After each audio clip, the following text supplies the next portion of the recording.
দেখবে না এত দ্রুত দোকান বন্ধ করছিস কেন? ওই হ্যাঁ, আসসালামু আলাইকুম, কেমন আছেন? ওয়ালাইকুম সালাম ভাই, তো এত দ্রুত দোকান বন্ধ করে কোনে যাচ্ছেন? ও ভাই বলেন না, ওই একটু বাজারে যাচ্ছি ভাই। এখন এই ভদ্রপুরি বাজারে কি ভাই এই দোকান বন্ধ করি বাজারে আছি, তাড়াহুড়ো করিয়ে ওই একটা ফ্রিজ কিনতে হবে ভাই। ফ্রিজ কিনতে হবে কেন? এখন ফ্রিজ খেতে কি?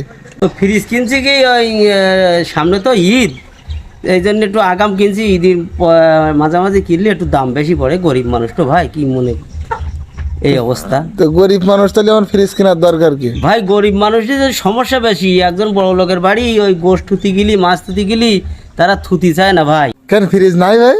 হ্যাঁ আছে ভাই, দুইটা ফ্রিজ আছে, তো ও তো ওই গোশ ভরা আছে। তো আর জানেন তো ওই বড় লোকের বাড়ি, মাছ গোশ কোনো কিছু থুতি চায় না ওরা।